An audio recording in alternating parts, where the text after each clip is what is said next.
Akka bultan dhaggeeffattootaaf du'attoota TV mo'aa nagaan Waaqayyoo isiniif haa ta'u. Ganama kana sagalee Waaqayyoo qabadhee fuula keessan kanan jiru halluu baqannoo galaanii jedhama. Mee sagalee Waaqayyoon dubbisaa. Macaafa Moototaa lammaffaa boqonnaa 4:8 kaaseen dubbisa.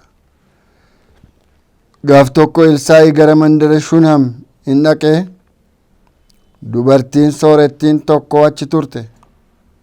Isheen akka inni mana isheetti buddeena nyaatuuf isa hin giddisiifte.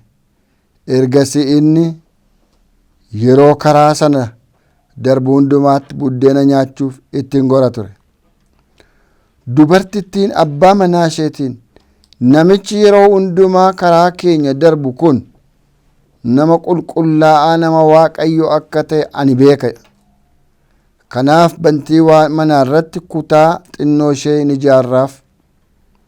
Isa keessa siree gabataa barcuma ibsaa in keenyaaf. Inni yeroo gara keenya dhufu hundumaatti achi keessa buufachuu hin danda'a jetteen. Gaaf tokko Elsaa'i achi goree kutaa bantii mana irratti ijaarame sana keessa in buufate. Inni Gehaaz Naa'osaatiin, Shunamittii kana waami jedhe. Yeroo inni ishee waamettis dhuftee fuula isaa dura in dhaabbatte. Inni immoo Naa'osaatiin, atoo hamma kana hundumaa nuuf dadhabdeetta? Ani immoo maal siif godhu ree? Mootiitti yookiis ajajaa loltootaatti maal siif himuree jedhee ishee gaafate. Isheen deebifteefi, ani saba koo gidduun jiraadhaa jetteen. Elsaa'i maal isheef gochuu wayyaree jedhee hin gaafate. Gehaaziin immoo, isheen ilma iyyuu hin qabduu, abbaan manaa ishee dulloomeeraa jedhe. Yommus Elsaa'i, mee ishee waami jedhe. Innis ishee waamnaan dhuftee balbala dura dhaabatte. Elsaa'i, bara egeryeewwan kaasuutti ilma in baatta jedheen. Isheen garuu, yaa gooftaa koo, ati nama Waaqayyooti, waa'uu ana garbittii kee hin sossobiin jette. Haa ta'u iyyuu malee akkuma Elsaa'i isheetti himetti dubartittiin ulfooftee waggaa inni isheetti dubbatetti ilma hin deessee. Ameen. Maqaan Waaqayyoo eebbifamu. Mee Waaqayyoo nutti dubbatuun kadhanna. Gooftaa Waaqaaf lafarra guuttee jirtu, Gooftaa Isaayyaas teessoo dheeraa irra teessee jirtuu si argee, samiin teessoo kee laftee jennaa kee ta'ee, garaa namaatti Waaqa dubbattuu sagalee kee nutti dubbadhu, jalqabaaf dhuma ta'e nu geggeessi. Maqaa Yesuus Kiristoosiin. Ameen. Kutaa kana keessaa wanti nama dhibu ilaalcha dubartittiin ittiin Elsaa'i ilaalte. Guyyaa baay'ee ilaalte. Guyyaa baay'ee ilaalte. Achi goree buna dhugee darba, kadhannaa godhee darba natti fakkaata. Yeroo baay'ee ilaalteetu abbaa manaatiin gaaf tokko mee gattaa himee waan sitti himaa jette. Namichi yeroo hundumaa balbala keenya darbu kuni nama qulqulluu nama Waaqayyooti. Acbarbaarii wayii miti. Asmassaa'ii yookiin fafakkeessituu miti. Dhugumaan nama Waaqayyooti jettu. Baay'ee nama dhiba. Yeroo dheeraa ilaalte. Yeroo dheeraa namoonni nu argani maal nu keessatti beeku laata? Maal keenya beeku laata? Maalummaa keenya beeku laata? Maalummaan keenya Kiristoosiin isaanitti agarsiisa moo? Sagalee Waaqayyoo, hafuura Waaqayyoo isaanitti agarsiisa moo? Maalummaa foonii isa hawwiidhaan guute sana, isa xuraa'ummaaf kajeellaa fooniin guute sana isatti agarsiisaa laata? Waaqayyo nu haa gargaaru. Annan sodaadha bara kana. Bara kana Waaqayyo ayyaana isaatiin nu haa dhoksu, nu haa golgu. Kuni qulqulluu nama Waaqayyo akka ta'e ani nan beeka jette. Baay'ee nama dhiba. Dubartoonni biyya keenya keessa jiranii nuun hojjettoota Waaqayyo akkamitti nu beeku laata? Amantoonni nu ilaalanii akkamitti nu beeku laata? Nama sodaachisa. Jireenyi keenya kan Waaqayyoo ta'e, kan Waaqayyo keessatti hojjetatu ittiin bahee galu ta'e, kan Waaqayyo keessaa dubbatu, Waaqayyo keessaa mul'atu, kan Waaqayyo geggeessu ta'e moo afaan keenyaan goota, jireenya keenyaan immoo kosaa xuraa'aa taanee jirra laata? Nu haa baraaru. Dheekkamsa isaatti nuun kennin. Nu haa qulleessu Waaqayyo. Nan beekaa itti. Soo maal goonu waan jedhanitti fakkaata. Abbaan manaa asirrallee barreeffamee hin jiru. Mana keenya irratti mana ijaarraa fi achi keessa marcuma dhaabnaa fi achi keessa gabataa keenyaa fi achi keessa ibsaa keenyaa fi achi keessa bakka waan inni itti aara galfatu hundaa goonaa fi yommuu dhufu achi boqotaa ittiin. Iddoo olaanaa laatteef ija isheetiin arguu hin barbaadu jedhu moo namoonni maal nuun jedhu laata? Ija kootiin namichattii sana arguu hin barbaadu. Gurbattii sana maqaa Waaqayyootiin nagaddu sana ija kootiin arguu hin barbaadu nuun jedhu moo nama Waaqayyootu dhufe nuun jedhu laata? Nama dhugaa wangeelaa, dhugaa Waaqayyoo nama barsiisu, karaa Waaqayyoo namatti agarsiisu dhufe nuun jedhu moo maal nuun jedhu laata? Waaqayyo nu haa gargaaru. Yoona kana mana sana ijaaranii qopheessanii hundaa gaafa geggeessa kennanii fedhanii Elsaa'i haalleluuyaa jedhee luka keeyyaatti hin facaafne.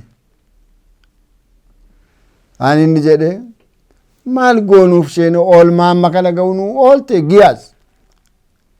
Maal oolduuf dubartii kanaaf mee waamime? Gaafa isheen dhuftee balbala dhaabattu oliyyuu hin saalfatti dubartittiinis. Balbala dhaabattee gaafa isheen ilaaltu maal si goonu mootiitti si himnu moo daanyaa isa kamitti poolisiitti si himnu moo maal si barbaachisaa? Ora basmaam ani biyya koo keessan jira jette.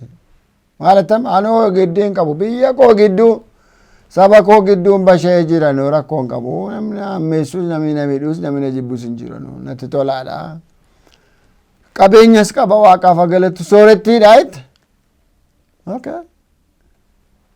Maal goonaaf ree jedhee Giyaaziin gaafate Elsaa'i maal goonaaf ree jedhee akkas galagalee gaafa gaafatu isheen dhalan qabdu abbaan manaa sirraa dulloomeera dubbiin immoo dhoksaa isheen baattudha jedhe. Okay. Miyaas waamedhe gaafa isheen dhuftu. Waggaa irraa ilma baattee arginaa jedheen. Ilma kaasuutti baattee si arginaa jennaan. Maa isin nama Waaqayyoo miti jaarsoo dulloomaniiru waan haafisoo yeroon darbeera. Karaa kanaa eegeen dadhabee maaliif soba natti dubbattu? Soba miti dhugaan sitti dubbadhaa jedhe. Akka Waaqayyo dubbate waggaa isaatti ilma isa boqqolloo fakkaatu dobaa goote hin eegde jaartiin. Du'aa kaasa. Jaamaa bana Waaqayyo. Du'aa kaasa. Jaamaa bana. Lafa onaa kee bishaan burqisiisa. Gadameessa du'aa keessaa ilma kenna. Gadameessa du'aa keessaa an akka Yohaannis Cuuphaafaa, an akka raajiis, mootis, lubas ta'e hundaa ta'ee geggeessu maltii kan ta'e Saamu'eeliin faa fida. Gadameessa du'aa keessaati akka Isaaq faa fida. Waaqayyo waan du'aa keessaa waan jabaa fida. Waan dadhabaa keessaati waan cimaa fida. Maqaan Waaqayyoo kan eebbifame ta'u. Fiddee dhuftee hin gammadanii Waaqa galateeffatanii kanumaan dubbiin hafe egaa achi buufatee buna isaa dhugee yoo buna dhugu ta'e waan argate buddeen nyaatee aara galfateetu baay'ee sokka namichi. Naa gaaf tokko mucaan dhalatee erga guddatee booddee horii yaasuu erga jalqabee abbaa bira dhaqee gaaf tokko mataa koo jedhe. Naan abbaan gaangee qomeesha horiirra kaa'ee qarree haa ta'u gaangee farda waan jiru irra kaa'ee gara manaatti gaafa inni ergu mucaan hin sokke hin du'e. Maal kun baatu maaltu naan ba'e jettee maal jara keenyaa jetteetu ximbis hin jenni. Arraba namaa hin dandeessu kanaan dura dhabduu turtee kunoo argadheettee lafa nutti dhiittee naan immoo harkaa fudhatee jedhanii arrabaan immoo itti kaawwate naaf guddaatu. Yoona kana ush jettee isheen afaan ishee qabattee rakkina ishee gadda ishee imimmaan ishee of keetti ittifattee sokkite ishee nama Waaqayyootti. Fagootti arga Eliyaas immoo maannoo Elsaa'i. Fagootti argaa eelaa dubartii sun amittiin sun as fiigaa jirtii maaltu ta'e laataa mee Giyaaz itti adeemiti gaafadhu jedheen. Waa'oo natti hin himne Waaqayyo jedheen. Gaafa ishee bira gahu abbaan manaa kee fayyaadha? Fayyaadha. Mucaan kee fayyaadha. Eessaa deemta ree? Akkasuma hin deema. Ani nama Waaqayyo bira gahu hin barbaade dhimumaaf. Hin himtu gurbaatti.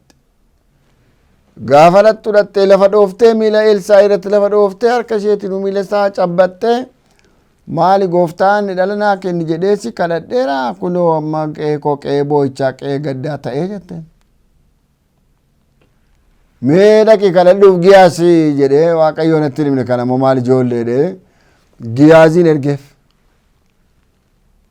Dhugaa Waaqa jiraataatti Giyaazin dhiifte eenyuun yoo ergite yoo ansi dhiisee hin deebi'u jetteen. Giyaazinis beetti Elsaa'inis beetti. Nu beeku namoonni. Eenyu akka taatni nu beeku namoonni. Dadhabbii keenyas jabina keenyas hin beeku namoonni. Namooti baay'een waanuma namni biyya lafaa isaan hin beekne malaakuma addaa dhokataa tokko obse hin jiru waan akkasii. Gabanaan keenya bakkee jira. Nindidde Elsaa Giyaazin nindidde ani isa duukaan deebite. Dhaqee maaliif iyyuu dhaqee mulee kanatti buusiiti kadhadhu ennaan dhaqee mucaa reeffaa uleedhaan tuttumatee dadhabee kadhannaa maalii beekaa miti nama ta'elaa deema Waaqa ta'elaa deema miti. Waaqa hojii walii galee deema miti nama hojii walii galee adeema.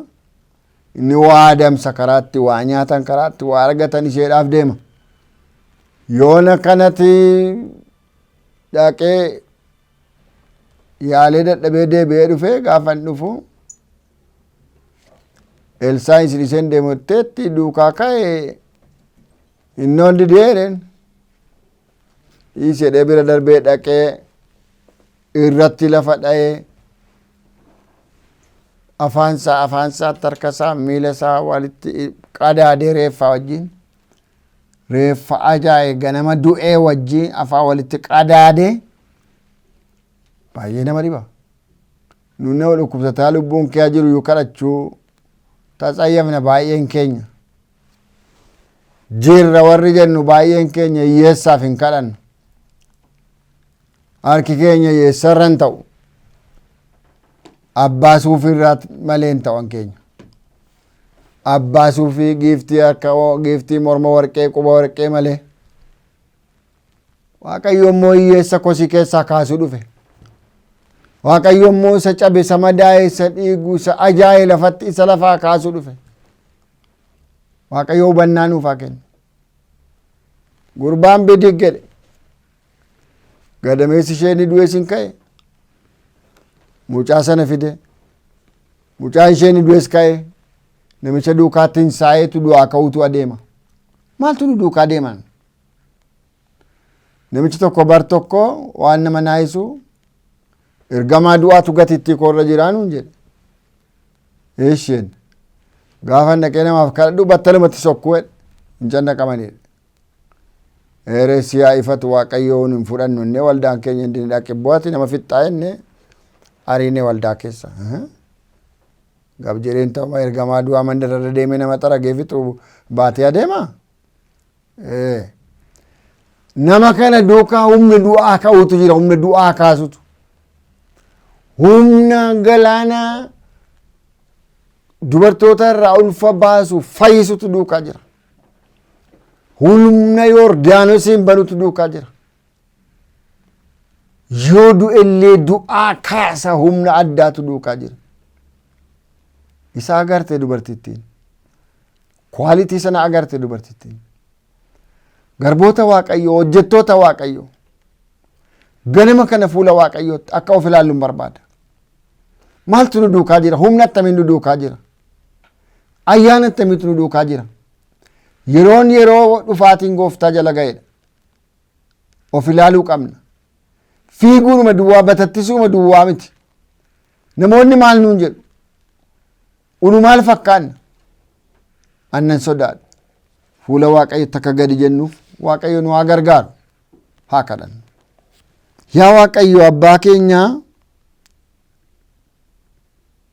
ayyaana addaa tokko, mul'ata addaa tokko, dibata addaa tokko agarte dubartiin suni Elsaa irratti. Anaaf hojjettoota kee amma si dhagaa jiru irratti maal ilaalti? Ati nu duukaa jiraannaan du'aa ka'a. Ati nu duukaa jiraannaan gadameessa googeetu dhala kenna. Ati nu duukaa jiraannaan seenaa haaraatu sochii addaatu ta'a. Ati nu duukaa hin jirtu yoo ta'e unuma socho'a, waan socho'u hin jiru. Waaqayyo nu wajjin ta'i. Waaqa Iyyaasuu wajjin turtee nu wajjin ta'i. Waaqa Musee wajjin turtee nu wajjin ta'i. Waaqa ergamootaa, waaqa raajotaa nu wajjin ta'i. Nurraa mul'adhu, nurraa dubbadhu. Yommuu ati nu wajjin taatu ulfinannuu ta'a. Yommuu ati nu wajjin taatu barakatannuu ta'a. Yommuu ulfina kee mul'ifnu, ulfina kee ati ulfina nurra keessee nu mul'ifta. Ulfina keenya agarsiisuu dhiifne ulfina kee akka agarsiifnutti ayyaana nuu baay'isi. Gooftaa ganama kana tokkoo tokkoo keenya of ilaallee fuula keetti akka qalbii didannuuf nu gargaari. Biyya nagaa nu oolchi. Maqaa ilma kee Yesuus Kiristoos gooftaa keenyaaf jettee. Ameen. Garaa keessan gara Waaqaatti ol fudhaa, eebba Waaqayyoo fudhadhaa. Waaqayyo sinaa eebbisu, sinaa eegu. Waaqayyo fuula isaa siniif haa ibsu, sinitti araaramu. Waaqayyo fuula isaa gara keessa itti haa deebisu, nagaa isaas guutummaatti siniif haa kennu. Maqaa Waaqayyo Abbaatti, kan Ilmaatti, kan Hafuura Qulqulluutti Waaqayyoon keenya tokko. Ameen. Asus istuudiyoo kana keessa na waliin kan jiran ogeessa kaameraa obboleessa keenya Sooressaa Cimdeessaa, akkasumas istuudiyoo maraa, hojjettoota istuudiyoo maraan Waaqayyo sinaa eebbisu jechaa ergaa koo ganama kana yommuu hin xumuru, namni maal nurraa ilaala laata? Mee of haa ilaallu ganama kana. Guyyaa gaarii.